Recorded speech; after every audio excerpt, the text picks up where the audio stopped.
आज हम लोग चैप्टर 1 के MCQ पर 2-4 MCQ पर डिस्कस करेंगे।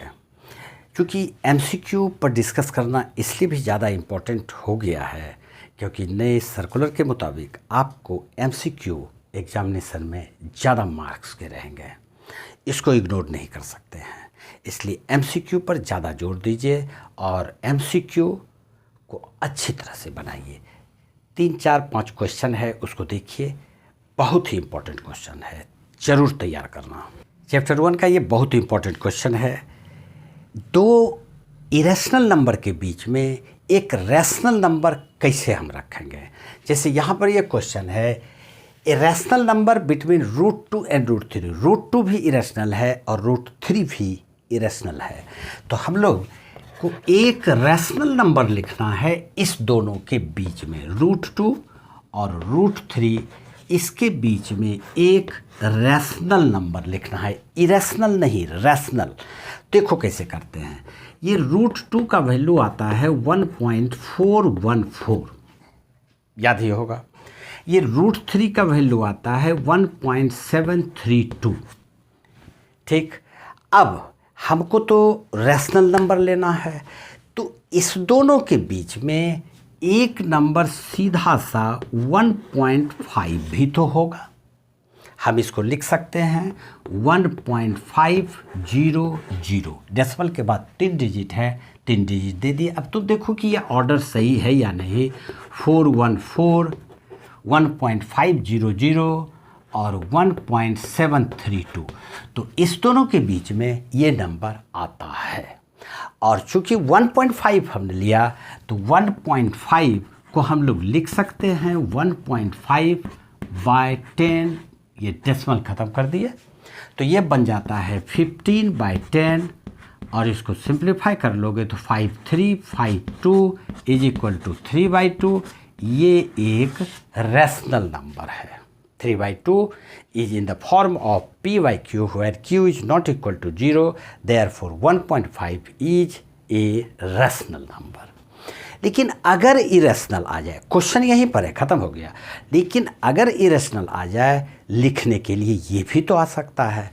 तो अगर इरेशनल आता हो तो इरेशनल नंबर हम लोग लिख देंगे, दोनों को मल्टीप्लाई कर दो, √2 × √3 और फिर इसका रूट ले लेंगे। 2 × 3 6 पर रूट और फिर रूट, हम इसको लिखेंगे 6 पर 1/4। अगर इरेशनल आता है तो ये आंसर लिखेंगे, रेशनल आता है तो 1.5 लिखेंगे। क्वेश्चन नंबर 2 में चलो।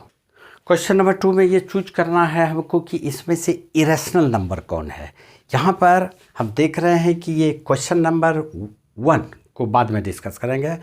ये वाला 0.145 हम इसको लिख सकते हैं बाय 1000 और ये डेसिमल रिमूव कर दिए तो ये हो जाता है 145/1000। ये p/q के फॉर्म में है, रैशनल नंबर होगा। क्वेश्चन इस तरह का आप लोगों ने बनाया होगा।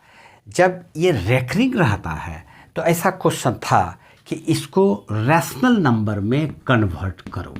तो ये जो हम लोग कन्वर्ट करते थे, मान लेते थे x = 1.5555, इस तरह से मान लेते थे।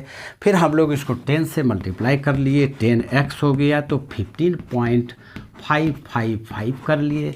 फिर इसको इसमें सब्ट्रैक्ट कर देते थे 1.555, तो ये आ जाता था 9x = ये 14, देयरफॉर x = 14/9।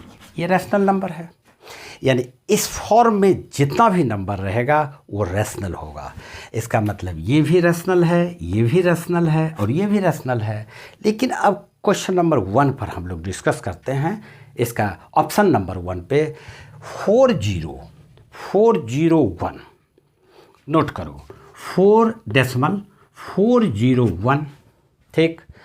फिर 4001, यहाँ देखोगे यहाँ पर 1 0 है, यहाँ पर 00 है, फिर 1, फिर 4 00001, फिर इसके बाद यहाँ पर 4 जीरो आएगा और तब 4 होगा। तो इस तरह का जो उसका फॉर्म होता है वो इरेशनल नंबर होता है। ठीक, तो ऑप्शन नंबर 1 ये वाला ही इरेशनल नंबर है। तो उम्मीद है ये जरूर समझ में आया होगा क्वेश्चन तुमको। क्वेश्चन नंबर 3 में चलो। एक्सपोनेंट और पावर का ये क्वेश्चन है, क्वेश्चन टेढ़ा नहीं है।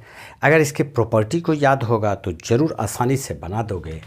ये 3 टू द पावर 2, तो 3 पर पावर 2 लिख लेते हैं और फिर इसका पावर है क्यूब रूट, तो हम लोग इसको इस तरह से 1/3 लिखेंगे।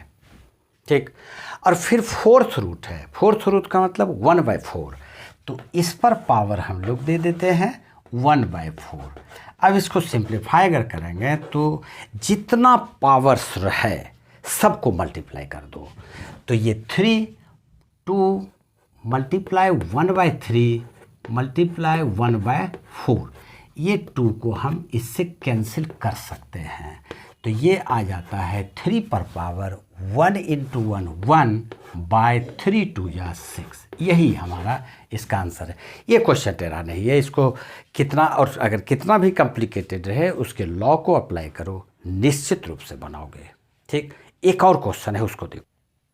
देख रहे हो इसे, ये क्वेश्चन लगता है कि बहुत ज़्यादा डिफ़िकल्ट होगा, इतना बड़ा पावर कैसे सिंप्लीफाई करेंगे, लेकिन ये बात भी नहीं है।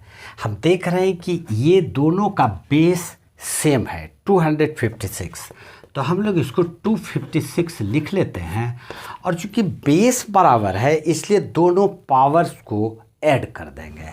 तो हम लोग ऐड कर देते हैं 0.16 प्लस 0.09, तो ये आ जाता है 256 पर पावर। अगर इस दोनों को ऐड करेंगे तो ये आएगा 0.25। इसको हम लोग सॉल्व कर लेते हैं बाय 100 करके, इसका डेसिमल ख़त्म कर दिए, 1/4 ये आ जाता है। तो हम इसको लिख सकते हैं 256 पर पावर 1/4, और इसको फिर लिखेंगे 256 का जब फैक्टर निकालोगे तो ये 4444 होगा, यानी कि 4 टू द पावर 4, 4 को 4 बार मल्टीप्लाई करेंगे तो 256 आएगा, और इसका पावर 1/4 इससे मल्टीप्लाई कर देंगे, ये कैंसिल हो जाएगा। 4 टू द पावर 1 = 4, ये आंसर है। ये था 4 ऑब्जेक्टिव क्वेश्चन जो कि मैंने चुना था। और भी कई ऑब्जेक्टिव क्वेश्चंस है जिस पर हम लोग डिस्कस करेंगे। 1-2 वीडियो हम लोग ऑब्जेक्टिव पर डिस्कस करेंगे और उसको तैयार करो। ये बहुत इंपॉर्टेंट और बहुत ही आसान है मार्क्स स्कोरिंग का। ठीक है, आज इतना सा ही। जय हिंद।